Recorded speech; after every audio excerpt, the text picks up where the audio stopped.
Good morning and happy Tuesday. Welcome back to the Daily Grind. I'm your host, Chump Change. This is live and recorded. For those of you that might be new here, what we typically do is go over crypto news or news in general in the space. I update myself, bring you guys along for the ride. Let's see who's in the house, and then we'll get into this. Mr. Veteran Miner, good to see you, buddy. Haven't seen you in a minute. We got Mr. Rudputs in the house, Lawnmower Man, Offshore Miner, Andrew Masad. What's up, dude? Dan R, good to see you. All set? Good morning, sir. Black Hat Team, Savage White, Zero, Triple Nickel Technology. Good to see you, buddy. Mustard Mountain Mining, Tongue Twister. Good to see you, buddy. Miss Deborah, good morning. We have Adam Williams, Crypto KJ, everybody else I may have missed. I apologize. Let's get into this. All right, Bitcoin, 68,763 bucks. It looks pretty good, even though it's in the red and things are kind of undecided. You know, depending on the election, which is today at some point. Maybe we'll have the results later today or later this week. I don't know how that works actually, but I guess we're gonna have to see. Ethereum 24.39. We have Solana 162 bucks. We got XRP at 50 cents. Man, bruh. XRP is just so disappointing. LTC $66.16. We have Caspa actually at 10.5 cents, down 2.4% on the day. Big oof for Caspa. But look at Dogecoin, the Department of Government Efficiency. Just kidding, this is the meme. Dogecoin 17 cents. If Trump gets elected, I'm telling you, Dogecoin's gonna go freaking insane. It's so ridiculous, but it's great at the same time. Toncoin over here down 5.43%, $4.59. We got the cult over here rising 91%. What in the hell is this? I have no idea what the token is or coin is. Interesting. All right, nothing else really jumping out at me. I guess ETC's 18 bucks. Everything's kind of on a fire sale. This is still this seems like a good time to buy everything, to be honest, but I guess we really won't know until later if things are going to drop more. All right, jumping over crypto bubbles, see what the biggest earner of the day is. Seems to be this Mog coin in the top 100 over here, 88, ranked 88th. Interesting. It's a meme coin of some sort. And then Dogecoin in second place at a 7.8. Nice, not too bad. 17 cents. That's a big Hadouken for Dogecoin. HNT is down 6.7% today. Rune is down 9.2. It's the biggest loser of the day, $4.53. Pendle over here down 7.7. We have again HNT 6.7. Toncoin's down 5.4 at $4.58. And I don't know how to say this. Kaya, did I say that? Kaya, maybe 5.3% down on the day, 11 cents. Nice. Actually, Celestia and Hex are actually higher than that, 5.5 and 5.7. Celestia is at $4.30. Hex is at 1 penny, a little over 1 penny. Steven Cicero, so I told my kids when Trump loses, we are moving to Canada. They weren't happy. Oh, that's all right. Hey, at least they got free healthcare up there, right? Because they're not poisoning their citizens. All right, flashbang. Sorry, fear and greed index is at a 70 over here on the fear and greed. Didn't move from yesterday. Again, everything is pretty uncertain and it's kind of been floating sideways in lieu of the election. So that's that. All right, top 10 coins by coin market cap over on CoinGecko. We have Bitcoin starting at a $1.3 trillion market cap. Ethereum, Tether, BNB, Solana, USDC, XRP. Dogecoin is in 8th place. Lido staked Ether and Tron over here at a $13.9 billion market cap in 10th place. Dogecoin's at a $25 billion market cap. Damn. Perfect. It's crazy to see a meme coin in 8th place. That's nuts. Shiba looks like it's been dropped down to 13th place. Look at that, 10.5 billion. Cardano's in 11th place again. Flip Toncoin at 11.8. They've been fighting back and forth. I wonder if it's going to flip Tron. Probably not, but we'll have to see. Litecoin, 24th place over here at a $4.9 billion market cap. Let's see. Ethereum Classic is at a 2.6, as well as Caspa, 38 and 39th place. Crazy. I think everything's going to be fine, though. Everything's going to be fine. Everything will recover eventually. Again, Bitcoin rises, then altcoin season happens. It's a continuous cycle. All right, moving on. The mining segment of things. You guys know I like to timestamp this and come back later and see where we were. So let me just refresh quick, make sure we're good. All right, the Bitmain Antminer L9 is in first place over your 17 gigahash unit, making 25.95 per day. Again, merge mining Litecoin and Doge, and Dogecoin you get like 85% in Doge and the rest is in Litecoin over here. The Volk Miner D1, highly don't recommend you guys ever buy this. The wattage is insane, 3900 watts, and the original Bitmain L9 is 3260, so I just stay away from it. But yeah, it's 20, make it 25.15 a day. It's yeah, no, don't do that one. That's not a good idea. The Bitmain Antminer L9 16 gigahash unit over here making 24.42. The AL1 Pro 16.6 terahash unit making 23.76. Oh boy. We got the 15.6 terahash unit mining lithium, 22.31. AL1s, nice. At least they're in the $20. But you guys remember when these things are making $1,100 a day? Check a lithium today, see how we're doing.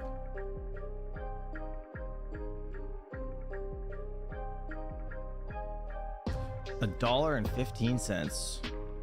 Been kind of floating sideways last day, 2 days ish. Yeah, nothing too impressive.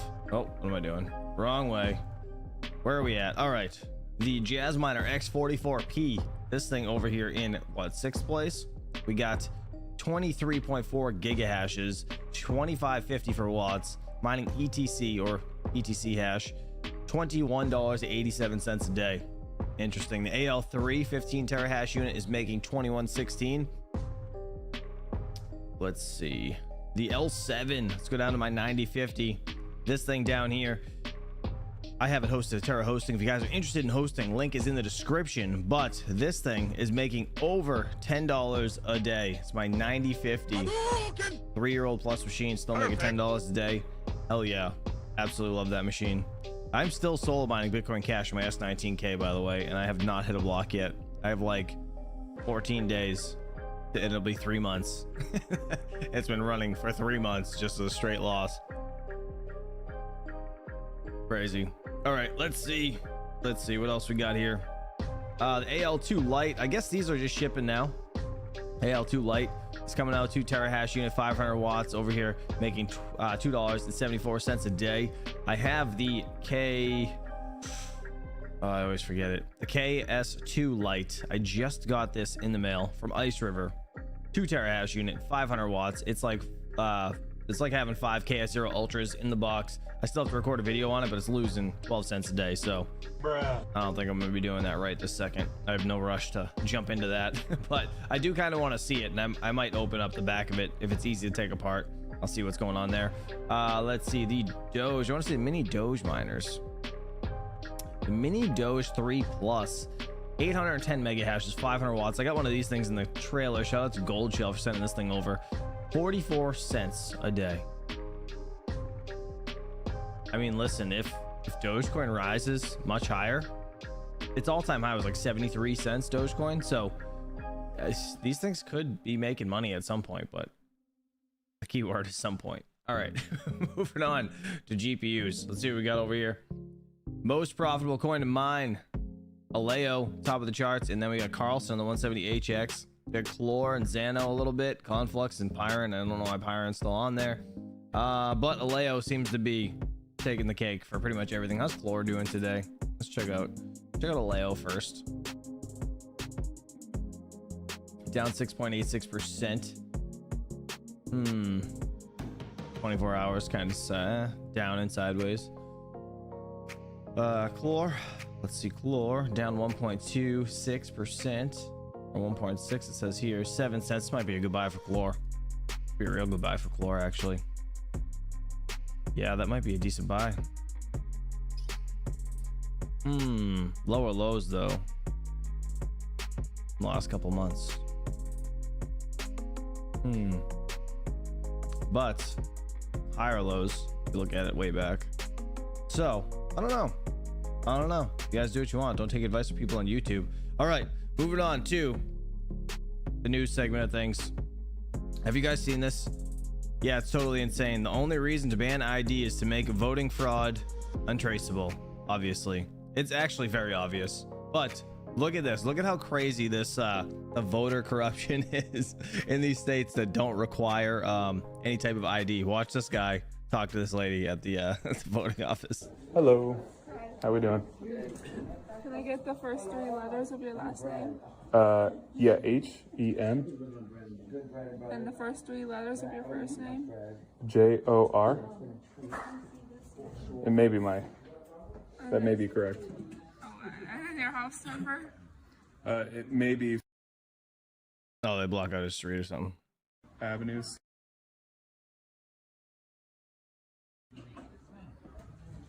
Can you confirm your year of birth? It might be 1985, Watch this part. but it might not. I'm gonna cancel your vote by mail ballot. It might be. I mean, yeah, but it might not be. Well, what is your birthday? It's 1985. I'm just saying it might not be.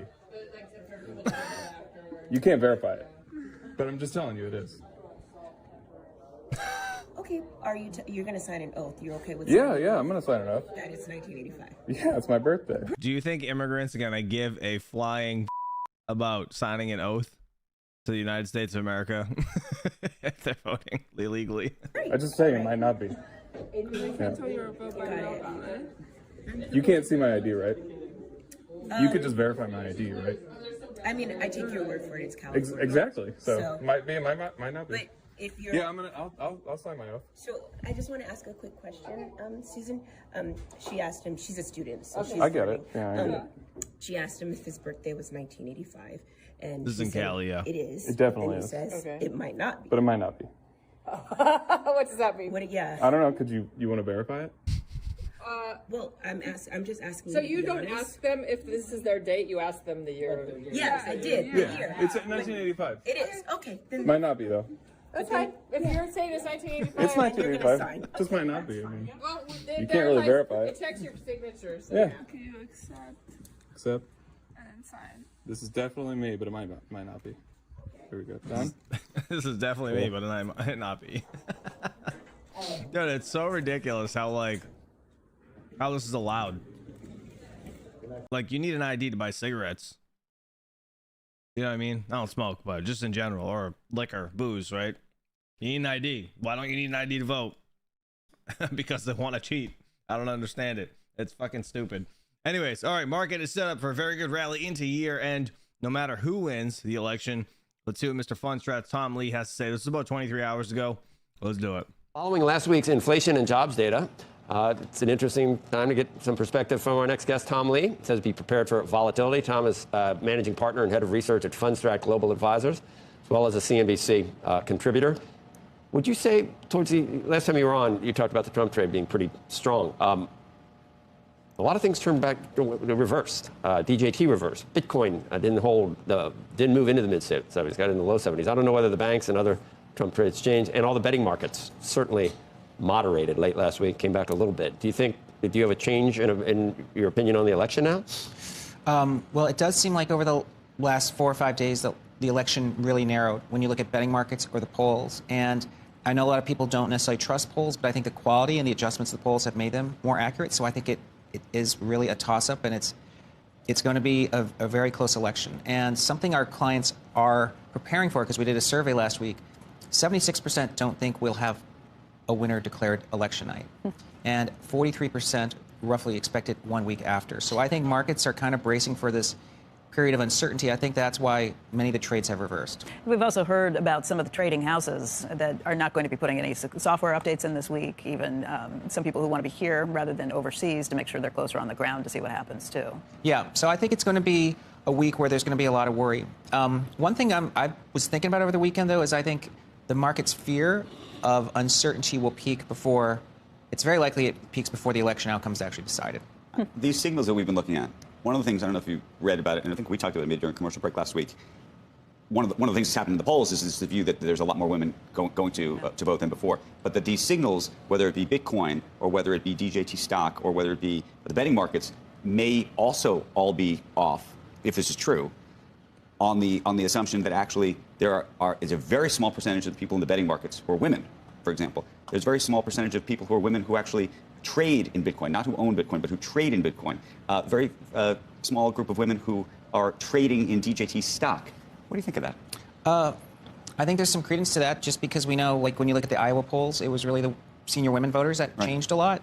And you're right, these markets can be narrow, and they're very responsive to changes in liquidity. And I think it's a very tight race. I mean, it's going to be very close. I think anyone who thinks that they know who's going to win is really playing with fate, because I think it's a very tight race. Yeah. It's interesting from when polls close, too, because we've got, I mean, there's a couple here. Pennsylvania, North Carolina, and Georgia are all East Coast. So, you know, if you have some definitive answers. They also, you know, supposedly Virginia and New Hampshire are closer than people in the Harris camp would like. So there could be surprises early on. Just wonder how long it takes when you have so many more people who have voted early or mail-in votes too. Those take longer to tally. So I mean, you might just by default be like last time. Yeah. Yeah, I actually voted last week, and I actually had to wait for a lot of people. I mean, turnout is really what's going to swing this election. And then there's a number of states, obviously, that, by the way, get the early votes and then don't begin to tally them afterwards. And they, for all sorts of reasons that I would raise some real questions about why they're not tallying them. Kind of a bummer when we see it. Sometimes it's written into state legislation. No, I understand that, but there's a view among those who are cynical about that they're not counting them until after, so that. And there are we've seen it. There's other countries that know by the end of the day. There's other countries that know that night, and they've been talking to, you know, we're like a little bit envious looking around. Yeah, you should be able to count. Here's the problem. If they were counting them. Well, if she's winning, they're just not going to count them at all. Early, and it was some secret, because you wouldn't want them releasing what the vote count was early. What if it got out? I mean, that's the problem with starting the count early. I had not heard that as the explanation for it, and it's only red states that have done this. So you can think whatever you want to think about. Why do they put eyeliner on this guy? It's so noticeable. It's weird. Other than the election, because the elections, that's sort of what you hear about Wall Street. Elections don't really matter anyway. So if it is gridlock, which we don't know, but more likely, I think the odds are on that too. So you're still bullish. Yeah, I'm bullish only in the sense that election uncertainty has caused people to de-risk and cash to sit on the sidelines, but the fundamentals have been good. Earnings season's been very good. The Fed is dovish, and I don't think it's going to matter who ends up in the White House. Even if it's split Congress or a sweep, I think markets do pretty well either way. So it sets up for a really good rally into year end. But when it starts in November is just what we don't know. Right. No. So when you look at we were talking about what Buffett's thinking with Apple or what he's thinking with bank. I mean, that you take Apple and a leading financial, and that covers a pretty big range of the markets. And Andrew thinks he's building an arc. Could you really? It wouldn't work. There's too many species to bring on there with him. I'm just saying he's building a cash arc. An arc out of cash or something. Or is that what he's doing? He may be doing something else. I don't know. Yeah. I mean, I know part of it is he's anticipating capital gains taxes could change, so he's taking those gains now. And he's not necessarily having a big cost of money because he's earning 5%. But next year, you know, the cost of money is going to drop, so he'll have some pressure to deploy it. It's the eyeshadow, the eyeliner is the line over the eyelashes. Yeah, no, that's what I'm talking about. The line over the eyelashes. You can see it. It's crazy. Why is my own video getting recommended to me? That's funny. All right, let's see. Here is what's at stake for equity markets ahead of the election. Let's get into it. This is 19 hours ago, CNBC television. Just a day away from the election, stocks are a little changed. S&P is higher. It's been lower earlier this morning. Mark Zandi, Moody's Analytics chief economist, joins us now with his predictions. And Mark, just to sort of set the table here, I know it's Gensler's cousin. You were an advisor to John McCain, but typically lately you've been more associated with Democrats, or at least they cite your work when it comes to economic benefits of Democrat parties. Are you still in that camp? Well, Sarah, I provide advice to a lot of lawmakers from all parties. So, you know, if they're a credible candidate, you know, I view it as my public service to provide advice if they ask. Now, in this campaign, the Harris folks have asked me to comment and weigh in on their housing plans, and I've done that. Just to put everything on the table. No, I just wanted to be transparent. So thank you for that. So what is your assessment of, well, let's start with their housing plans. Well, I like the supply side. You know, she's focused. We have just to back up, we have an affordable housing crisis, a very severe shortage of homes for rent and for sale for folks that have lower middle incomes. People are having a great deal of difficulty becoming homeowners. So we need more supply. And I like the part of her housing plan that juices up supply. Tax credits, low-income housing tax credits for more affordable rental. That's a tried and true program that's been around for several decades. I think that's a good idea. And then a tax break for home builders who build starter homes that are a lower price point so that we get more supply at the lower end of the market. So those things I think are really critical and very, very important. The demand side proposals I'm less enamored with. I mean, I think if they came later, they would be helpful, but not until we have more supply.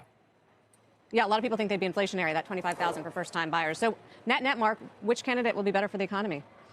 Wait. 25,000 tax credit for first-time homebuyers? The hell? Well, Sarah, I think if Harris wins, we're going to have a divided government. I mean, I think we can say with some level of can't say anything with confidence. With some level of confidence, the Senate's going to go Republican. If that's the case, that's the policy status quo. I don't see any major changes in policy. So if you like the economy today, you'll like the economy a year from now and 2 years from now. And the economy today is performing very well. If the other scenario, equally likely, President Trump wins re-election, and in that case, I suspect we'll get a Republican sweep. And then that's a game changer, right? We get broad-based tariffs. We get some form of deportation. If it's a sweep, we'll probably get some more tax cuts that are largely deficit financed. In my mind, that means some combination of higher inflation, higher interest rates, and a diminished economy. If I had to pick based on what the candidates are saying, I'd say I'd take the status quo at this point. So from what I understand, the deportation thing is like all the immigrants and stuff are coming over from wherever they're coming from, right? And they are applying to be citizens, but under this administration, apparently it takes like 8 to 12 years for them to get like accepted under their to be a U.S. citizen or something. And what Trump wants to do is you can come in, you can apply to be a citizen, but then you need to go the fuck home for those 8 to 12 years. You don't get to stay here and take all of our free healthcare and housing and all this bullshit. No, you're not our responsibility for those 8 to 12 years. You got to wait. You know what I mean? That's just how it is. So that's from what I understand. Tell me if I'm wrong in the chat, but I'm pretty positive that's his deportation plans. All right. This is the only reason Harris has any momentum at all. I don't know what this is, but this is Fox Business, so I'm assuming they're going to bash her. Let's see what happens. Welcome back. Donald Trump and Kamala Harris are making their final pitches to voters today with just one day until Election Day. Trump is holding campaign rallies in North Carolina, in Pennsylvania, and in Michigan, while Harris is focusing on Pennsylvania on this last day on the campaign trail. Two new national polls released yesterday showed Trump and Harris in a very tight race. An ABC News Ipsos poll says that Harris leads Trump 49 to most of these polls are bullshit, just saying. 46% with a 2% margin of error, while an NBC News poll finds that Trump and Harris are tied at 49%. Joining me now is former Arkansas governor, former presidential candidate, and Trump surrogate, Mike Huckabee. Governor, great to see you. Thank you so much for being here. It's great to be with you, Maria. Just a few more hours and this starts being over, and I think most Americans will be glad. Are you buying these polls, Governor? I mean, I can't believe how tight these polls are. And they tightened even further if you look at the betting markets overnight. I really don't buy it. I mean, there was one that came out over the weekend in Iowa, and it showed that Kamala Harris had erased a 10-point lead by Donald Trump, and she was now 3 ahead. Let me tell you why there's no credibility to that. If that poll were real, both candidates would be going to Iowa this week. They're not. They didn't go over the weekend. They're not going today. They're not going tomorrow. And the reason is because their own polls show them that that state is not in play. Where they're focused is where you see this race coming down to. And I'd say more than anything, it's Pennsylvania. And frankly, national polls don't mean anything because it's going to be decided by the Electoral College. But what does matter is whether or not there's enthusiasm for either candidate. I don't see enthusiasm so much for Kamala Harris. I see enthusiasm against Donald Trump. That's the only reason she's got any momentum at all. And it's just because that is beyond true. There's so many people that just hate Trump because he's Trump. A lot of dead people showing up to vote. Oh, you guys in the chat, that's right. Some people are stupid enough to believe that all of the Trump supporters are garbage, Nazis, fascist, un-American, all the labels that have been thrown. But I'm going to tell you what that's done. It's also motivated the Trump voters to say, you know, I don't like being called un-American, fascist, racist, homophobe, transphobe, and every other name, including garbage. So I think I'll just show up and vote for Trump and mess up the minds of the other side. Yeah, well, look, I mean, I'm wondering if we're going to know on election night, because this whole idea of waiting 2, 3, 4 days a week until we know who the president is really frustrating. So let's talk about some closings and what races you're going to be focused on. 7 o'clock, the polls close in Georgia and Virginia. 7:30, North Carolina and Ohio. You got 8 o'clock, 8 p.m. tomorrow night. Florida closes, Michigan closes, Pennsylvania closes, Texas closes. That's going to be a big hour, the 8 p.m. hour. At 9 p.m., Arizona closes. Then you've got Nebraska, New York, Wisconsin closing then as well. And then at 10 o'clock at night, you got Nevada closing. What are you going to be watching most closely on election night? And do you think we're going to know on election night who won? I certainly hope so. I think it's a disgrace that the elections can't be decided on election night. And the only reason it can't is because you have election officials in these states that just haven't created efficiency. Florida is a great example. Back in 2000, their election process was a total mess. We all remember the Bush-Gore debacle. But they cleaned it up. They've got one of the most efficient election processes, covers 2 different time zones. It's a huge state, gotten even bigger, and they'll have their election results in before people go to bed. If they can do it, anybody can do it, and every other state ought to look to Florida as the model. Yeah, well, look, we've got so much mudslinging in this, the 11th hour here. President Biden insulted Trump supporters again during a campaign stop in Pennsylvania this weekend. Watch this. What? When I was in Scranton, we used to have a little trouble going down the plot once in a while for agreements. But I'm serious. These are the kind of guys you like to smack. Just the other day, a speaker at his rally called Puerto Rico a floating island of garbage. Well, let me tell you something. I don't know the Puerto Rican that I know, or Puerto Rico where I'm in my home state of Delaware. They're good, decent, honorable people. The only garbage I see floating out there is their supporters. It's just unbelievable, Governor. 2 assassination attempts and this, rhetoric, these slurs keep on coming. Joe is like a jack-in-the-box that... When you get older, you just lose the filter. There's no more filter. You just say what you want to say. And his brain is... just like... obviously, he's got dementia. Like, people just need to, I take it with a grain of salt, all right? That's kind of what I'm trying to say. Jumps up and scares little kids. And he needs to be put back in the box, and they need to put duct tape over the top so he doesn't pop up again. It's got to be a huge embarrassment to Kamala Harris. But here's the real issue. Kamala Harris has already said her policies will be the same as this guy's. Do we really want 4 more years of this? I don't think so. Just call him a jack in the box. I mean, it's tape over the top so it doesn't pop up again. So if people believe there's a better way to have this country go, and about 75% say we're on the wrong track, then voting for Kamala Harris is like voting to have your own toes cut off by the person doing your pedicure. I just don't think it's a good idea. Liz Peek, jump in. Good morning, Governor. Thanks for joining us. I'm concerned that men are absolutely essential to showing up for this election. If Trump's going to win, it's got to be because men come out in the numbers that they're polling, which is where he has about a 7 or 8 point advantage with men. My concern is that more women vote than men. How can they turn that around, or are they turning it around? Yeah, I heard that last night, too. There's a lot more women that vote than men. I mean, I get it because I never voted until this year, which is weird, I guess, right? But I don't know. I guess it is kind of strange.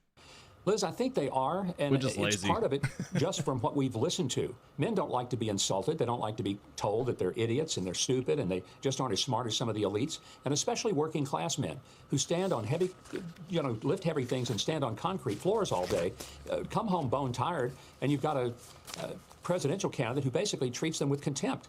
I think there are a lot of people who say, enough of this. I work hard. And you're going to pay off student loans of people who are doctors and lawyers with the money that I've made being a plumber, an electrician, or a finished carpenter. No, thank you. People really do understand the disaster of that. Governor, what'd you make of this Iowa poll? Newt Gingrich is saying that he's not buying it, but, Iowa, this latest Iowa poll in the 11th hour shows Harris winning here after all the momentum that Trump has had in these final couple of months. I've talked to several of my friends in Iowa. Not one of them do anything other than laugh out loud at that poll. They think it's ridiculous. And as I said before, if it were real, you'd see at least one of these candidates, if not both of them, changing their schedules and getting over to Iowa, because that would be a place they'd have to go. Neither of them are scheduling it. Good point. Cheryl, jump in. Well, I think in this final day before Election Day, Governor, the simple question now is, what do you think the best closing argument is out there for former President Trump to close women and to get them to vote for him tomorrow? Cheryl, it really comes down to, are you safe in your community? Are you safe in your home? And can you afford the groceries on your table? And can you afford the gas in your car? And the answer is no.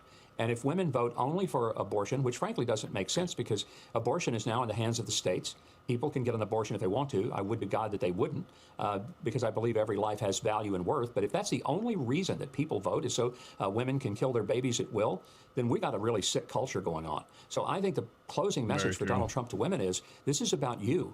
It's not about me, Donald Trump. It's about you. It's about whether your kids can play in the yard without fear of being the victim of a crime by somebody who's come across the border illegally. It's about whether you can afford to send them to camp or college. It's about whether you can live your life with a level of freedom and economic capacity.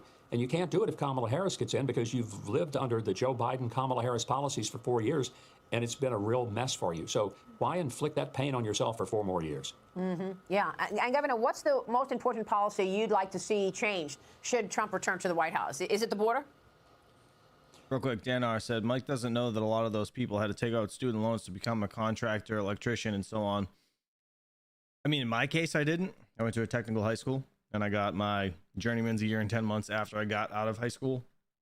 And then I had to pay, which was relatively cheap. I think it was like $1,200 to go to class for my master's license. Really wasn't too crazy. It's only a couple grand. So the loans are very insignificant if people have to take loans at all for any of these contractor licenses. I mean, that's a big part of it. But, Marie, I think the bigger issue is just getting back to where America is a country that treats everybody the same, that you don't use the alphabet agencies of Washington, D.C. to go after your political enemies, and you punish the people that disagree with you, and you tell women who go to school board meetings to protect their children that they're going to be put on the terror watch list. This insanity has got to stop, and we need to quit doing things that defy common sense, like pushing the idea of mutilating children when they're 12 and 13 years old, and don't even let them have a tattoo. You don't let them get beer, or you don't let them buy tobacco, but you let them change their bodies irreversibly. That is some shit that I don't believe in at all. There is zero reason for that to happen. Kids should not be mutilated, period. Point blank, end of story. When you're 18, do whatever you want. Do whatever you want. Go jump off a bridge. I don't care. You're responsible for yourself. But as adults, we should not play into that bullshit. That's just my opinion on it. When they want to make the decision, when they get old enough to do so, that's on them. This isn't about progressive. This is about being stupid, and we need to quit being stupid. Matt, this is really, really distressing. When you take a look at the impact of these policies on American citizens, and if you just ask that question, are you better off today than you were 4 years ago? I think most people would say no, given the level of inflation. There's no way somebody can say, yeah, I'm really better off. Everything is better. My groceries are cheaper. I can afford gas. I can go places. Right. Airline tickets are better. Hotels. There's nothing that is actually better. So if that's the case, voting for Kamala Harris is truly one of the most, I guess, inexplicable things I can think of. Why would you do that? If you don't like Donald Trump's personality, okay, that's fine. But I like his candor. I like the fact that there's a transparency there that is refreshingly apolitical. He says what he... That's mainly what it is people don't like his personality, and that's totally fine. You don't have to like everybody. I mean, totally get it, but the difference between, like, being able to do this job and not being able to do this job is pretty apparent. It is very apparent. We've already had 4 years of Trump. We'll be fine if he wins again. He thinks. You may not like it, but you don't have to have the Kamala Harris issue, which is one state you tell people you're pro-Israel, in another you tell them you're pro-Palestinian. So what you have is somebody who's a candidate who changes positions more than Cher changes costumes during a concert. I just think that there's something incredibly disingenuous about that, and you can't trust a person who does it. So today, Nikki Haley is out with an op-ed in the Journal, Governor, and it says, look, Trump may not be perfect, but he's the better choice. Do you think Trump needs to go after the Nikki Haley supporters aggressively in these final hours? Well, I think he needs to go after everybody, but he needs to keep reminding them that they may not like his personality. He can be abrasive. You know, I tell people he's like a guy on a construction site in Queens. That's who he is. I find it kind of refreshing. He's a builder. That he's just so honest about what he's thinking. But I do think that it's a great opportunity for him to remind people that they're not electing, as Franklin Graham so brilliantly said, you're not electing somebody to be your Valentine. You're electing them to manage the country and to scare off foreign enemies and to lead this country to economic prosperity for everybody, no matter... That is the most important thing he said, to scare off foreign enemies. And you honestly think any foreign enemy is going to be scared to come after Kamala Harris? I'm sorry, it's not going to happen. Color, no matter their gender, no matter their geographical location, to make America great again. And gee, that's a great phrase. Maybe he should use that. I don't know. It could be a winner. All right, Governor. Great to see you this morning. I don't know. You guys do what you want, but yeah, that whole like mutilating kids under 18. Someone said in the chat, age is just a number, maturity is a totally different thing, and that is a great point. I saw a video. There was actually a guy. He had a Snickers bar and a stack of 10,000 cash on the table, and he asked the kid to pick which one he wanted. And the kid took the Snickers, and he was like, are you sure? That's a lot of money. Probably buy a lot of those with that. And the kid was like, yeah, I'm sure. And he took the Snickers, and it was like, that's exactly why we can't have these kids decide what gender they are. And it was just like such a mic drop video. I wish I could find it, but I haven't been able to find it since I've seen it. It was actually epic. All right, the election is about restoring American confidence. This is Vivek over here speaking on Fox Business. Let's do it. Why should someone vote for Trump? What is the real reason why? Here's the real reason why. I think it is about reviving our national character. pride in who we are as a country, which is it's about reviving our self-confidence again. The reason I'm voting for Donald Trump is I think about who's going to make my son more proud to be an American, okay? Who's going to make my son actually grow up in a country greater than the one we knew? All right, it's good stuff. Vivek Ramaswamy joins us now, businessman, author of Truths. Vivek, as always, welcome to the program. You know, I love this. Reviving national self-confidence. It is to some, I agree. You know what? It is about national character. Isn't national confidence related to national character? We have to think we're on the right track, and we haven't thought that in quite a few years. Yeah. That's exactly right. I mean, the simple version of this election is it's about the economy, it's about the border, it's about our national security, and staying out of World War III.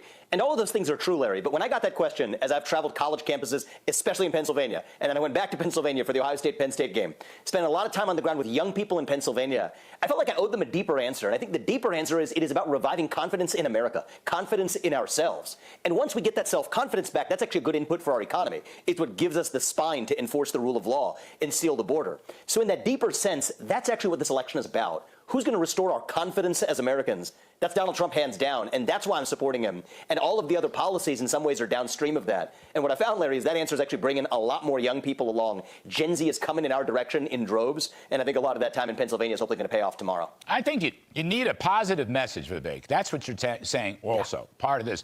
And I think I think Mr. Trump is ending on a positive message. He's talking about a golden era or a golden age. I like that a lot. I think that gives some sense of hope. But once again, it's you got to feel good about casting that vote because you got to feel good about the country again. We're in the wrong direction. I mean, you don't have to be a genius to know we're moving in the wrong direction. That's just common sense, and every poll says it. But the fact is, there has to be I go back to Reagan. When I was a child, I worked for Reagan. Reagan had a sense of being able to tell people optimism, okay, city on the hill, American greatness. We don't hear that from the opposition.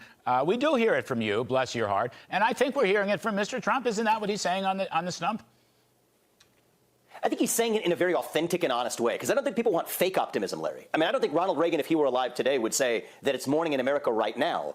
But it can be. And I think that's what we have to see as a movement. We're not just running from something. We are running back to something, back to our vision of what it means to be an American. What does it mean to be a citizen of this nation, the greatest nation known to the history of mankind? Are we perfect? No, we're not. We've never been perfect because we're comprised of human beings, after all, not God. But at the end of the day, we are still a nation, one nation under God, founded on the pursuit of a more perfect union. That, I think, is what you're hearing from Donald Trump, because he's very honest. He will say, correctly, that we are a nation in decline. But we don't have to stay that nation in decline. We still can be in our ascent. And I do think that's what Reagan would say if he were alive today. And I think that that's authentic optimism, not the fake version, not peddling fake optimism, but the real thing, understanding that our best days are still ahead of us. Yes, I think young people and all voters right now are hungry for that. And I think Donald Trump and the conservative movement is doing a far better job at delivering that than the other side. Well, a lot of people understand you have to work 2 jobs to get by. You have to be able to work at running a garbage truck and then put extra salt on the fries in McDonald's. So Mr. Trump is setting the example. He's working 2 jobs. He's working as hard as he can. But in all seriousness, I don't hear the other side saying any such thing. I just hear them being very defensive about this story, as you describe it, and the issue of national self-confidence. It says that the opposition seems to be saying there's no problem, but it's broken. We know it's broken, Vivek, and it has to be fixed, and it's got to be fixed fast. I agree. We're not working with a lot of time here. The other side's vision is all about victimhood, Larry. The fact that you can't get ahead economically is because of your race or your gender or your sexuality or oppression. I think our side is not about victimhood. We're about victory. The belief that with your own hard work and dedication, you can achieve the maximum of your God-given potential. And not everybody has the same gifts, right? We're realists about this. It's not like you or I, every person watching this program has the same gifts as each other. But each of us has our own unique God-given gifts. And the beauty of this country, America, as a meritocracy, is that we're the country that allows you to achieve the maximum of your unique gifts without anybody standing in your way. That's what I mean when I'm talking about regaining our national self-confidence. It's about confidence in America, but confidence in ourselves. And that's how we generate the type of risk-taking, ambition, and confidence that grows our economy and pushes America to the frontier that we've always been. And I think we're about 24 hours from delivering that. If Donald Trump and we send him back to the White House, I do think that we're going to see a revival of that risk-taking, ambitious, pioneer attitude that characterized our country from our founding.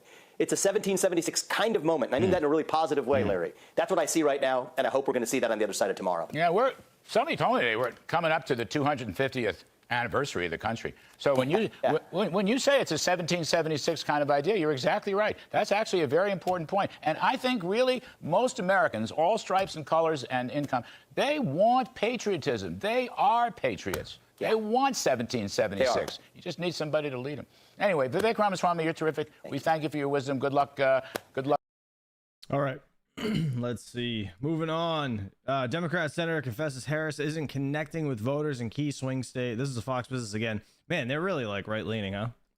Pennsylvania Senator John Fetterman admits that Democrats have an issue connecting. Real quick, Mr. Techman Ty, thanks for the $5 super chat. He said, ever notice how it's the blue a-holes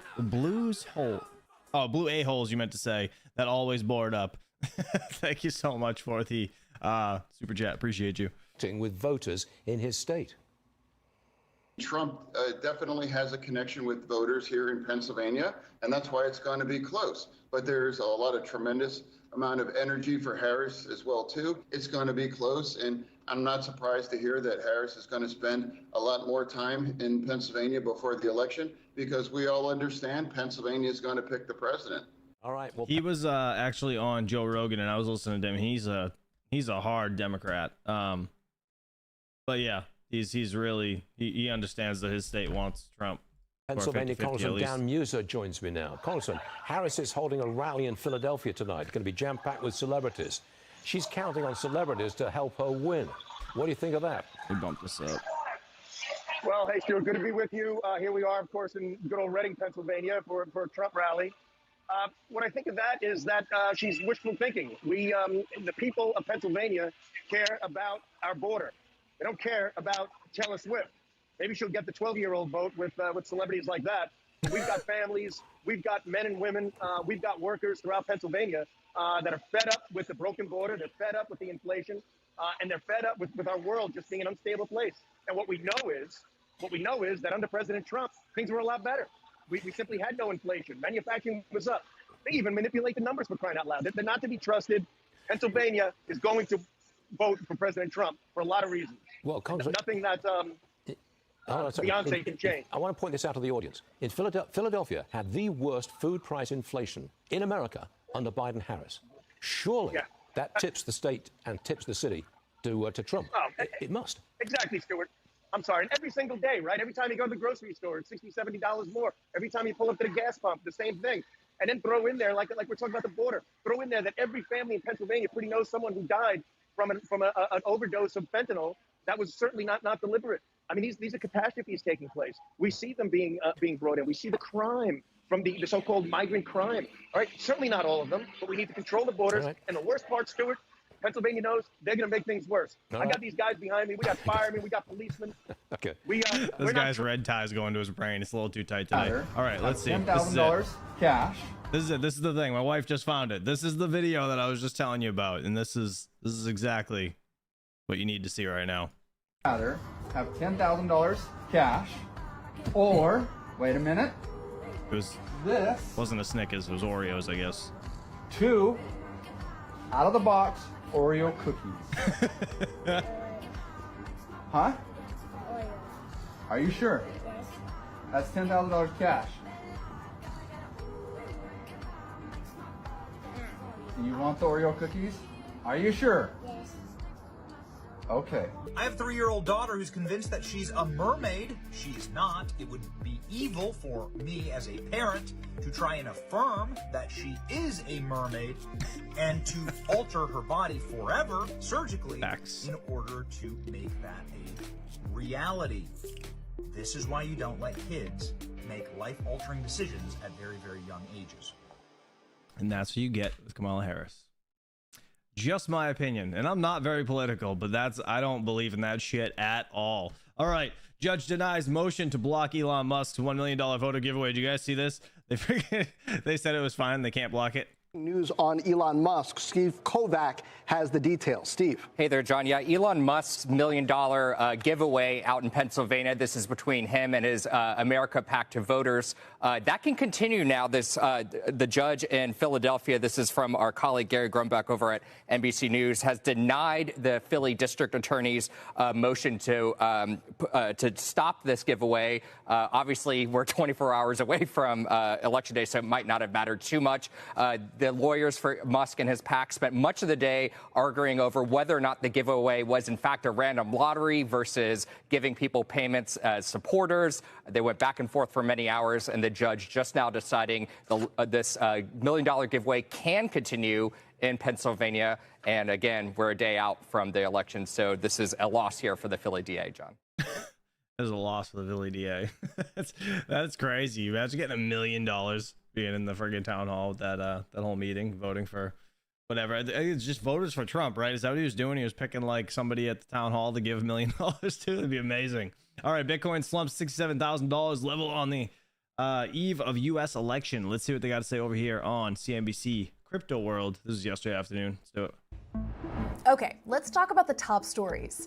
A World Liberty Financial filing to the SEC reveals that the Trump-backed crypto project plans to sell the vast majority of its tokens to non-U.S. investors. Now, the disclosure filed to the agency last week says that the company only plans to sell $30 million in tokens before terminating sales in the U.S. This is out of a total offering amount of more than $288 million in tokens. Now, as of this morning, according to World Liberty's tracker, about $14.7 million worth of WLFI tokens have been sold. The project's tokens became available to accredited investors just 3 weeks before Election Day. And while the project isn't tied to the Trump campaign, he has been spending the months leading up to the election courting voters that see crypto as a ballot issue.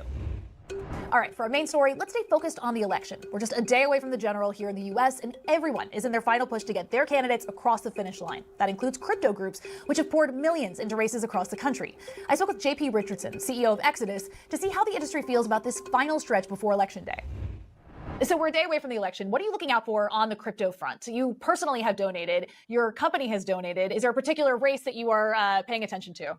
The one that I'm most excited about and paying close attention to is, of course, the presidential election. I mean, here we are. We saw Trump come down to the Nashville Bitcoin conference and make a lot of bold promises to our community, to our industry, specifically keep putting Bitcoin in the Strategic National Reserve, creating a committee of industry executives to help influence strategy in the United States, and making bold SEC reform. So that's the one that I am most personally excited about.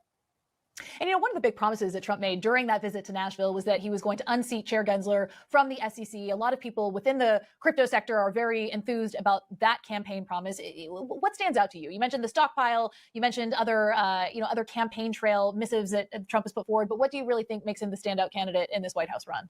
Like I said, just the fact that Trump has embraced our industry, again, coming down to the conference and giving such a great and bold speech, that's what stands out. And of course, even keeping Bitcoin in the Strategic National Reserve, I mean, that's a really big deal. The United States does that, then surely other nations around the world are going to follow as well. So, I mean, I think these promises are really big and historic.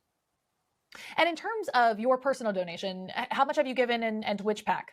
Yeah, I gave $844,000 to Trump 47. Now, a lot of people, especially this summer, pegged to that appearance that Trump made in Nashville, gave him a lot of support. But we've seen more names from the crypto industry. I'm thinking about Chris Larson, the Ripple co-founder, start to give to the Kamala Harris camp. In terms of your read of the situation, do you think that this is a win-win for crypto, or are you worried about what a Harris administration might mean for the industry more broadly? Look, early on, I was really concerned about what would happen with the Harris administration. And I personally reached out to some contacts over at the administration saying that if they would step up and also offer bold reform like Trump has, then I would offer that same donation over to the Harris administration. But that didn't happen. Fortunately, I think that Harris has at least aligned herself with crypto allies like Mark Cuban.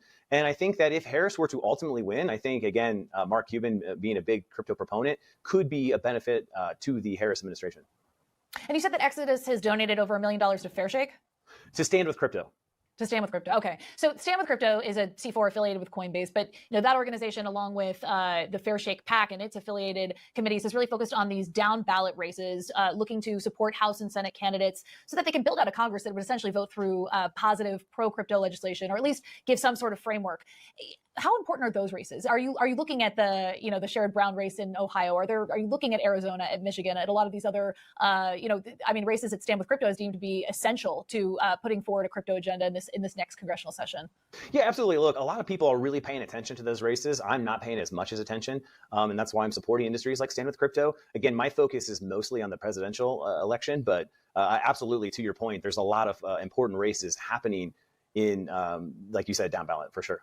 So you're running a crypto business. How are you feeling heading into 2025, depending on who wins? I feel incredibly bullish regardless of who wins. But absolutely, if Trump wins, then I feel more bullish. But I think even if Kamala wins, I think long-term crypto is still going to prevail, and it's going to be exciting to watch. He's not wrong. Regardless who wins, crypto's going to do fine. Next year is going to be super bullish. A push for people to self-custody crypto during the banking crisis of 2023 with the collapse of SVB and Silvergate, as well as signature banks. Would you expect that anything like that could happen if crypto as an industry is unhappy with who wins tomorrow's election? I don't think in the short term that's going to influence any of the aspects of self-custody in the short term, but I think long term, of course, absolutely. Consumers want to have control of their assets, and as you mentioned with what's happened with the banks, and even if you look back to what happened with FTX in 2022, consumers absolutely care about controlling their assets, and I think long term that trend will continue. Okay, that's all for Crypto World. Interesting. All right, shout out to CNBC television for that. All right, we're gonna move on to the videos of the day. I want to see what Mr. Lark Davis has to say. Bitcoin's election surprise. Let's get into it. If you guys don't know who he is, links in the description. It's posted about 6 hours ago. His hair is a little crazy today. Happy election day to everybody celebrating out there. Of course, Americans making their big decision today. Will they or won't they elect Donald Trump? I think is the real question. Of course, is on everybody's mind. The election results will be out in the next 12 to 24 hours, something like that. It's going to be a crazy. So, like, how long can they actually stretch it? So the results actually, like, just because I don't know, I'm totally ignorant to that. Do they, like, the votes that they still got to count, do they just predict the winner today? And then they can be like, oh shit, sorry, we were wrong. This person won a week from now. Like, how does 5 days? How does it work? Like, I don't even know. Volatile day, potentially. We've got the latest on the charts, the latest on the economic data. We got some meme coin updates, some massive Bitcoin news beyond all the election shenanigans. So let's go ahead and jump straight into it. We got lots to cover. So, beast, as long as they need in order to cheat. Yeah, that's first and foremost, it's election day. Current forecast, this is according to Polymarket and the whales that are betting over there, so take it all with a grain of salt. Currently, Trump is ahead in the majority of the swing states. We'll see, of course, how things play out. Pennsylvania probably going to be the absolutely critical deciding factor in the election. Not to go too deep into electoral politics and all that kind of stuff, but essentially, Trump has presented himself as the more crypto-friendly candidate in a variety of ways, which we talk about here on the channel. But at the end of the day, I'm not an American voter. Americans are going to decide who they want to be their next president. I think the market will react more favorably to a Trump presidency versus a Harris presidency, but in the end, none of it's probably really going to matter. Bitcoin's not going to be stopped depending on who's sitting in the White House or not, but certainly one candidate over the other could have more favorable policies. But on current election forecasts, on current predictions across the majority of election predictors, it's looking like a Trump victory is potentially coming, but there's always that possibility for election day surprises. So let's, of course, revisit tomorrow and see who the next president of America is going to be. Big day, though, and there's been a lot of volatility in the run-up to that. We'll cover that more in the charts here in just a minute. Bernstein, Alliance Bernstein, big asset manager, coming out and saying they are raising their Bitcoin price estimate for Harris win. So if Harris wins, Bitcoin probably going to drop down to 50K, according to Bernstein. These guys are quite bullish on a potential Harris presidency. If Trump gets in, they're saying we're going to 80 to 90K. Fantastic. They also issued another report, I think, which was yesterday, saying that this is their short term, basically, that long term, none of it really matters. Bitcoin probably still going to 200K in 2025. Look, they're just one asset manager with an opinion, okay? Take it with a grain. If she actually wins, could you imagine the riots that are going to happen? It's going to be, tonight is going to be an epic, like, showdown of who wins. This is going to be crazy. Because I personally, like, I'm not against strong women at all in any way, shape, or form, but I don't think America's ready for a woman president. And I hate to say that publicly, but I really don't. That's just my personal opinion. You guys believe what you want, but I just don't think we're ready for it. I think it's going to be a fucking disaster. Grain of salt. We'll see how, of course, things actually play out when we get the real results in. We did have a bit of market jitters this week due to, well, basically increasingly bad U.S. job data. So U.S. non-farm payrolls came in at $12,000, 12,000 people getting jobs. Was forecast to be 100,000 people, and previously it was 250,000. This is crushing macro news for the U.S. economy. U.S. economy grinding to a halt in many areas. Manufacturing has been having issues. Employment, obviously, a very, very big concern for people. Oh, yeah. No, I'm not saying you guys here. He said, I'm not going to riot if she wins. I voted for Trump, says Mr. Ron McKay. Yeah, I mean, same. I'm not, I could care less, honestly, if it well, I care, right, to a point, but I'm not, like, going to let it affect my life. I'm going to move on tomorrow like I did today. When I woke up, I'm going to do my normal routine and start streaming again. Like it's not going to change my life like that. But there is some people that will go off the fucking deep end. All right, let's be real. People are insane today. And I am not looking forward to the aftermath of this one. And it's been struggling bad. So that's not good. The market did not like that. We saw an immediate correction in the market when that happened, although the stock markets quickly rebounded, and as they do. But this is the kind of stuff you see in the run up to an election. Okay, a lot of stuff going on this week. This is funny. I thought I'd share this with you. So Wall Street is rapidly cutting their earning estimates. Analyst expectations for the Magnificent Seven, those are Nvidia and the other top mega tech stocks, in 2025 and slashed by nearly 3 percentage points. Wall Street now expects Mag 7 profits to grow at 16.9% as some of the tech giants have failed to provide upbeat outlook. Oh no, the tech giants are only going to grow their profits by 16.9%. Oh, terrible of terribleness. Do they even hear themselves? It's crazy. Anyway, analysts, I tell you. Big week though, beyond of course the election. We have the ISM services PMI, so the U.S. of course being a very service-based economy.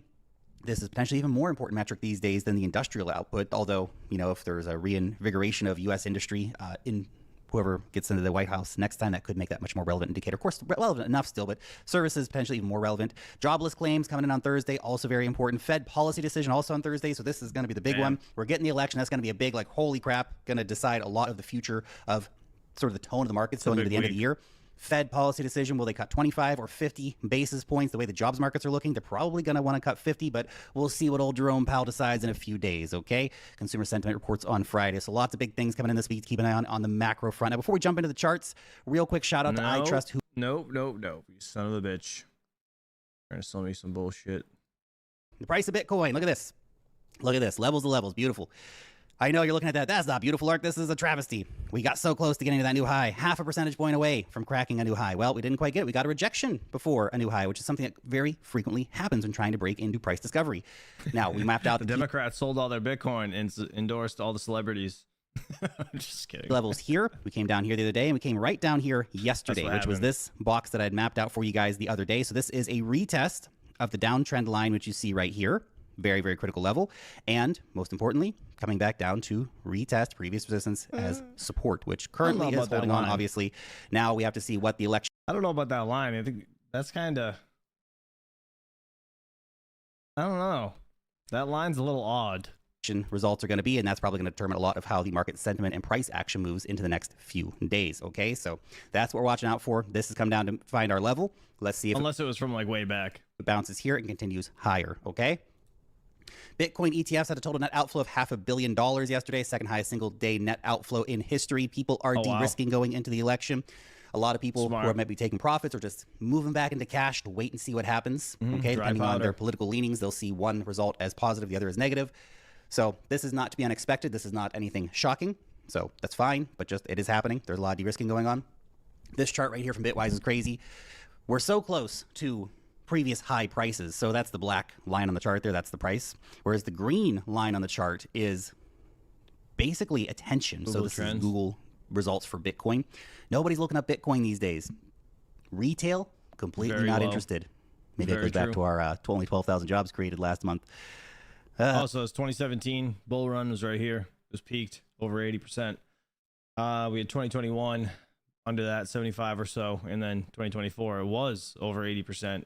And now it's way back down, but it'll most likely skyrocket again. Anyway, regardless, retail sleeping on crypto right now. Yeah, they're playing around with memes and stuff like that, but generally when markets get really crazy, you'll see Bitcoin getting a lot of attention in Google searches, which is not happening right now, especially a massive divergence considering what the price is doing. This is an institutional fueled run up to this point, but retail will come when we start breaking into new highs.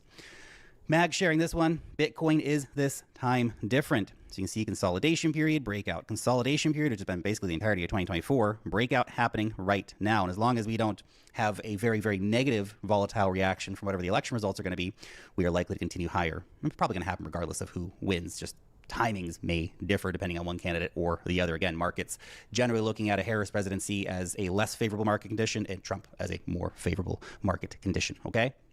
Now let's get into some other news. 21 shares filing for a spot XRP ETF. Basically, a lot of these filings for XRP ETFs and Litecoin ETF that came in as well.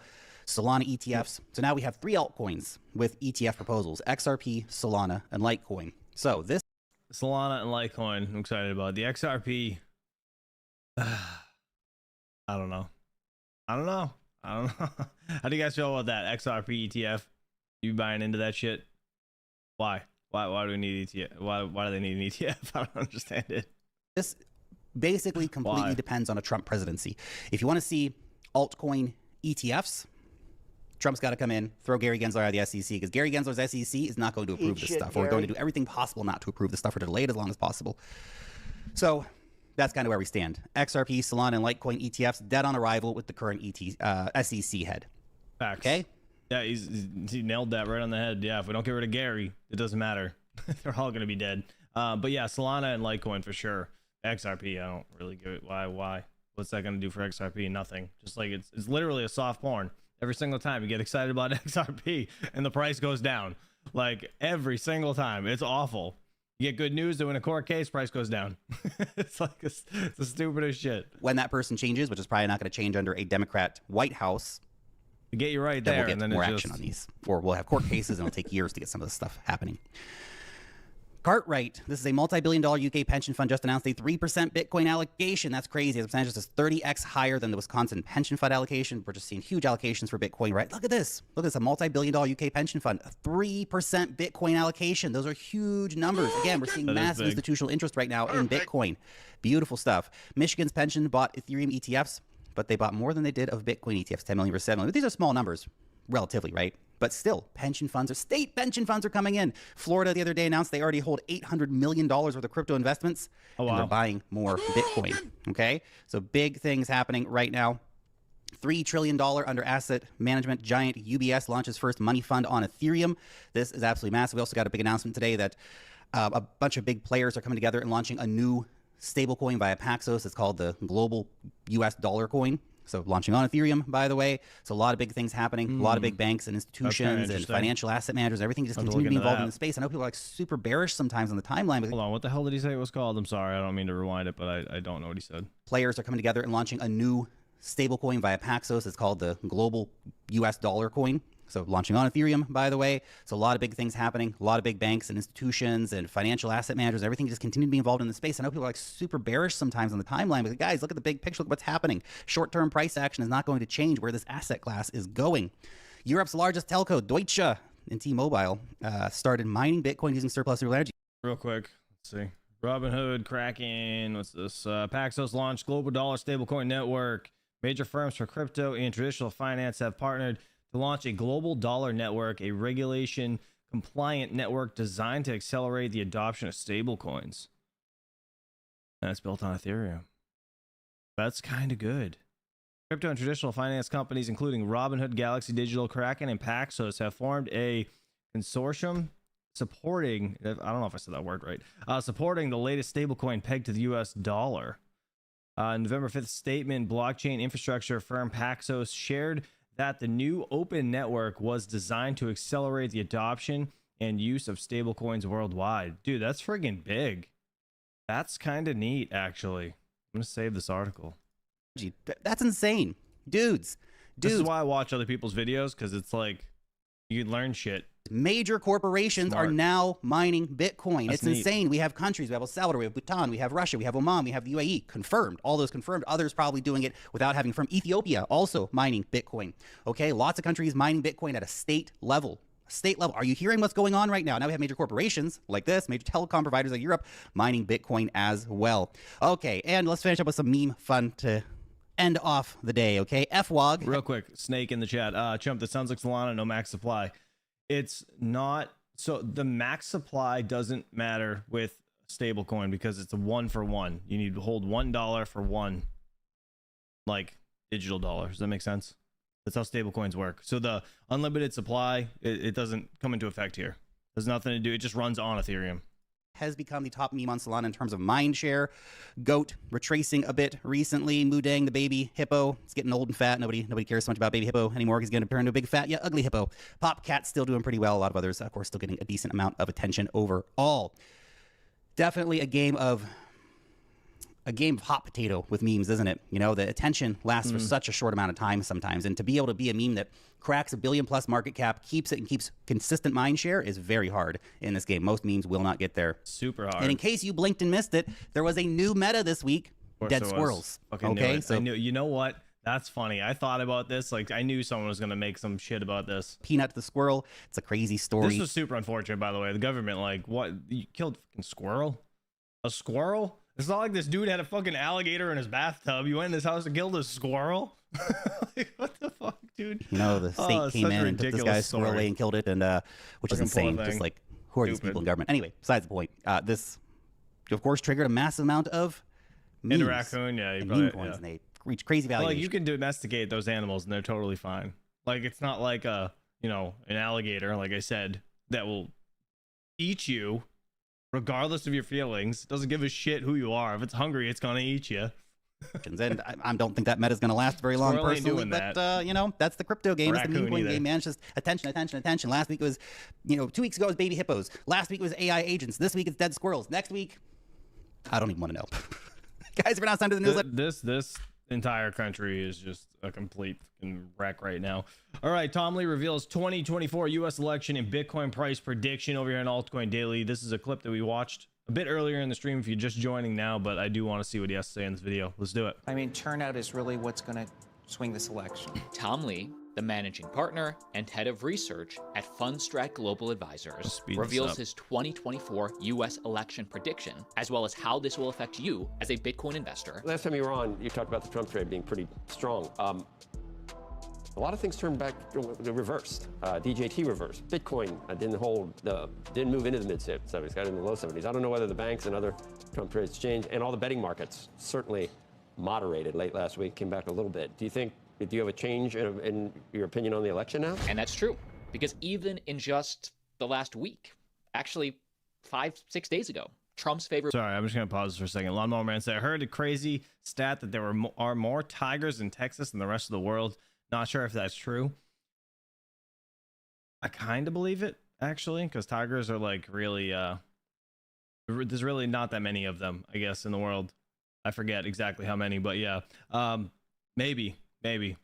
Ability to win was almost 67%, with Kamala around 33%. Today, things have changed, with Trump now only a 57% favorite and Kamala 42%. Again, these are the prediction markets. The official polls have things much, much closer. Well, it does seem like over the last 4 or 5 days, the election really narrowed when you look at betting markets or the polls. And I know a lot of people don't necessarily trust polls, but I think the quality and the adjustments to the polls have made them more accurate. So I think it is really a toss-up, and it's going to be a very close election. And something our clients are preparing for, because we did a survey last week, 76% don't think we'll have a winner declared election night. And 43% roughly expect it 1 week after. So I think markets are kind of bracing for this period of uncertainty. I think that's why many of the trades have reversed. And it should be noted that the number one thing that will cause volatility in a market is uncertainty, meaning if there's a clear either Kamala win or a clear Trump win, it's more of a landslide. That is much, much better compared to what maybe the more likely cases will be. And we'll get to this chart in a second. Watch the whole video. So I think it's going to be a week where there's going to be a lot of worry. One thing I was thinking about over the weekend, though, is I think the market's fear of uncertainty will peak before, it's very likely it peaks before the election outcome's actually decided. So understanding all that, and by the way, not all prediction markets are created equal. Poly market is a whole lot closer. The Margex market is still insanely bullish on Trump, meaning on Margex, and I'll link this down below. If you were to put $100, let's say. God, he's just shelling this thing. All right, real quick. There are estimated 3,900 tigers remain in the wild.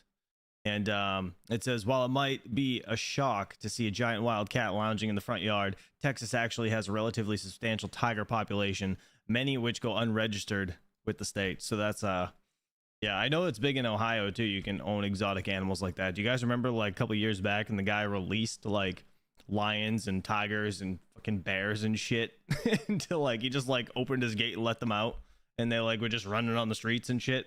I don't know if you guys remember that. I think it was, like, 13 big ass animals he just let go. Yeah, it's terrifying. On a Trump victory, you would have a potential return of $40 or $140 in total. Yet, if you put $100 on Kamala, you could secure up to $310 in total. Entirely accurate. Yeah, I would say the mainstream media showing you polls They have a skew, but yeah, that's some bullshit. Also the prediction markets. We have to acknowledge who's using them or not using them. One of the things that's happened in the polls is the view that there's a lot more women going to vote than before. But that these signals, whether it be Bitcoin or whether it be DJT stock or whether it be the betting markets, may also all be off, if this is true, on the assumption that actually there is a very small percentage of the people in the betting markets who are women, for example. There's a very small percentage of people who are women who actually trade in Bitcoin, not who own Bitcoin, but who trade in Bitcoin. Very small group of women who are trading in DJT stock. What do you think of that? I think there's some credence to that, just because we know, like when you look at the Iowa polls, it was really the senior women voters that changed a lot. And you're right, these markets can be narrow, and they're very responsive to just changes in liquidity. And I think it's a very tight race. I mean, it's going to be very close. I think anyone who thinks that they know who's going to win is really playing with fate, because I think it's a very tight race. So Tom, all right, real quick, this was the Ohio story. If you guys didn't hear this was a big thing. It was on the news and shit. In 2011, Zanesville, Ohio, animal escape occurred on October 18th, 2011, when the owner of Muskingum, I don't know how to say that county, animal farm released multiple exotic animals before dying by suicide. 48 animals were subsequently killed by law enforcement. Dude, they were like, yeah, I don't remember exactly. 17 lions, 8 bears, and other animals. Dude, you imagine seeing, Bengal tigers too, 18 endangered Bengal tigers. You imagine seeing that shit? You like walk outside, you're like, is that a fucking tiger? Hell no, absolutely not. At this point isn't willing to pick a candidate. It's too close. But once we have a winner, how this will affect you as an investor. Crazy. I'm bullish only in the sense that election uncertainty has caused people to de-risk and cash to sit on the sidelines, but the fundamentals have been good. Earnings season's been very good. The Fed is dovish, and I don't think it's going to matter who ends up in the White House. Even if it's split Congress or a sweep, I think markets do pretty well either way. So it sets up for a really good rally into year end. But when it starts in November is just what we don't know. And let me share with you my prediction. If you hold Bitcoin, my chart, depending on which candidate wins, but in the latest altcoin news, Waves founder unveils Units protocol for layer 2 interoperability. So I'm Sasha Ivanov. I launched Waves blockchain back in 2016. It's like an OG chain, very old. Just know Waves used to be one of the top blockchains, top 10, back in 2017. Today, it's more of an old dog in the space, although the metrics, the holders, there is still a large community. I'm going to jump forward because I feel like he was paid to talk about this. He's probably going to say we're partners. And also volatile around elections. So this is my chart. This is my prediction on what happens post-election. And let's start with Trump. Looking at a clear Trump win or a clear Kamala win, to me, I put best case in the sense that it's clear. It's a landslide. It's virtually... She looks awful here. Not up for debate, although we'll see what the candidate... Side by side. Like, makeup all done up to go out in the morning. It's choose to contest. Time will tell. But if Trump wins, to me, that's an instant Bitcoin pump. Going to hell. I mean, he's ran on pro-economy. He's also ran on pro-Bitcoin. You can type in on YouTube right now every single promise Donald Trump has made to Bitcoin holders, and it's clear he is positioning himself, he has positioned himself as the Bitcoin candidate. That being said, if Kamala wins just based on sentiment alone, I think we'll see an instant Bitcoin and actually crypto in general dump. Sell off, this would be just on sentiment. I think Kamala really hasn't said that many pro-Bitcoin statements. I mean, she put out a pamphlet for black men, how she'll protect the Bitcoin rights of black men. Is that different than any other men? Anybody? I identify as that's what I'm going to identify as now. In America, she's also... That's what I'm going to identify as. That's fucking... That is the most ridiculous shit. I hate when they bring race into it because it's foolish. We're all people. It doesn't matter. All lives matter.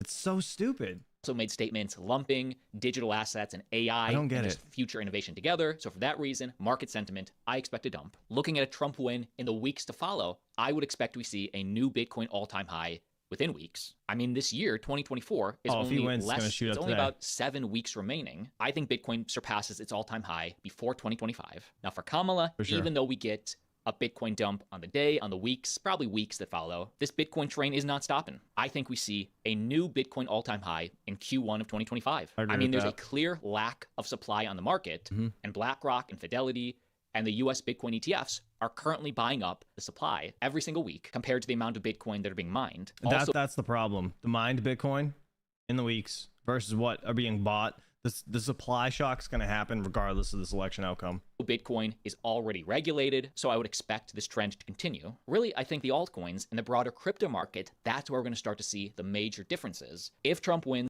I think the altcoin bull run starts within weeks, continues into 2025 That would be and through nice. 2025. If Kamala wins, I do think altcoins in the long run, I think they will dump harder than Bitcoin initially, but I do think in the long run into 2025 and beyond, It kind of looks like a man. they'll do better than the last 4 years, but just okay in general. I do say better than the last 4 years because really it's Gary Gensler, the head of the SEC, that was appointed by the Biden administration, specifically not Kamala, but through Biden's appointees. He has been a huge net negative for crypto. With either candidate, they appoint their own people. Any appointee other than Gary Gensler will be better than Gary Gensler, and there will be a new appointee no matter who wins. So much less of an altcoin bull run, in my opinion, for next year if Kamala gets in. But I do think that more regulated cryptos like an Ethereum, maybe like a Solana, I think this will be better for them. Also, a Kamala victory in general, just thinking out loud, might be better for Bitcoin. Because if altcoins are going to have all this uncertainty, maybe a lot of that crypto money will just go into Bitcoin, just go into Ethereum, because there's uncertainty in the market. Also, maybe meme coins will really pop off if Kamala wins as a big, like, F you to the system.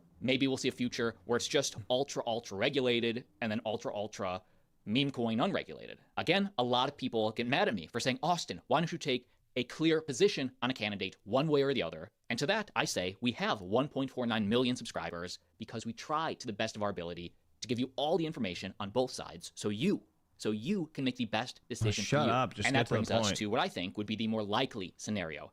If we go weeks and weeks and weeks and we're not sure who wins, candidates are contesting it from both sides. I mean, the polls do suggest this is going to be ultra close. But if it looks like a Trump win in any aspect, even though it's much, much less, I do think we'll get a Bitcoin pump on that news, although much less. And also long term, this does not change a thing. New Bitcoin all-time highs within weeks, at least by month 1 or 2 of next year. And on the flip side, if it looks like Kamala is likely going to win, although so much more uncertainty, I think Bitcoin will dump in uncertainty, although much less. But again, due to Bitcoin already being regulated, I do think we see new Bitcoin all-time highs, at least in Q1 of next year. And as for altcoins, whether it looks like maybe Trump will win or maybe Kamala will win, in the short term, I think that means major altcoin uncertainty, although... He's just repeating himself over and over. All right. Anyways, well, I guess shout out to them for that. Appreciate you guys. Let's get into the recap segment of things. I got to get out of here. Back to daddy duty. You guys know the drill. Kids don't have school today, though, which is kind of neat. I know some kids don't have it off, but some do. Actually, does everybody have school off today? Is it every school, or is it just the little ones? I don't know. I don't remember, actually. But anyways, Bitcoin, 68,838 bucks. I think it was low 68s when we started. Perfect. We have Ethereum at 2444. Solana's at 163 bucks. LTC is at $65. LTC, I think, is a steal right now. Caspa is at 10.7, also a steal in my opinion. Dogecoin just under 17 cents, but holy hell. Hadouken Dogecoin, because that's it's doing very, very well. Doing very well. XRP, excitement from the ETF and the price goes down. I don't understand XRP. It always goes down on good news. It's crazy. I know everything's going down right now, but just in general, it's kind of crazy. Let's get over here. Crypto bubble, see if anything changed. Looks like Ape jumped into the top. I guess it was always in the top 100, but it's up 7.8% now. It's about $1 per coin. Again, Dogecoin about 17 cents. We got MOG up 7.7%. Meme coin, that's all that is. Nothing really crazy, but the memes are going kind of nuts today. 4.4% up on Shiba. Ranked 12th, dude. I still can't believe this is a $10 billion market cap. It's insane. Bonk at a $1.41 billion market cap. Nuts. Hopefully you guys making some money. Take profits, don't forget. Flashbang Fear and Greed Index. Again, overall consensus of the market. This is at a 70. That's good. Under 75 is where I like to see it. Things kind of, this needle moves too fast. The price drops way faster. It's pretty much how it goes. But nonetheless, this is, it looks really good. It does look really good. And the market as a whole is going to do good. So I guess we'll have to see what happens later on tonight for, just for shits. My man, Mr. Hawk Crypto Mining, is going to be streaming. Oh, sorry, Hawk Crypto and Tech. He changed his name. He's going to be streaming tonight. Election, full coverage, AMA discussion. I might call in. I don't know. This is why you God. Oh God, he's got something. Let me see what this says. Need to pay attention to the 2024 election if you love cryptocurrencies. On one side, we've got Donald Trump, the deregulation dynamo. He believes less government means more gains for your crypto portfolio. Think of it as the Wild West, but with less dust and more digital gold. On the flip side, there's Kamala Harris. The Democrats are all about high taxes and strict regulation. Harris wants to ensure your Bitcoin behaves. Think of her as the crypto sheriff, but with a badge made of paperwork. The Democrats have flip-flopped their position on crypto several times following Trump's announcements. So, who's better for your digital dough? It's deregulation versus regulation. High risk, high reward, or safer but slower growth. The 2024 election isn't just about politics, it's about your wallet. Choose wisely, and may the best crypto champion win. Interesting. He's going live in 11 hours. I might join in. I might give him a call and just hang out with him for a bit, because why not? But that's funny. That's funny. I didn't know he had the little trailer there. That was neat. Anyways, hopefully you guys have a safe and happy Tuesday. Get out there and vote. Doesn't matter who you support. Get out there and do it. This is my first year voting. Had to do it, so I thought it was important. You guys be safe. Don't do anything stupid. If the person you didn't want to win wins, because at the end of the day, we all got to wake up tomorrow and move on, right? So it is what it is. You guys have a good day. I'll catch you tomorrow morning on the Daily Grind, 7 a.m. or so Eastern Standard Time. And until then, peace out and have a good day.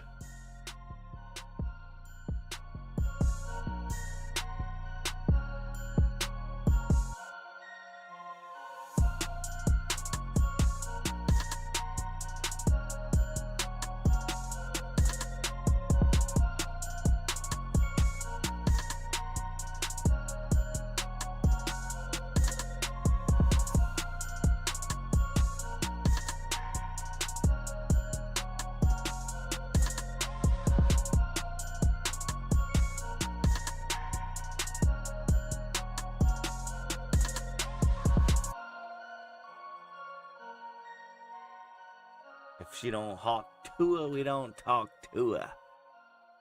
Eat shit, Gary.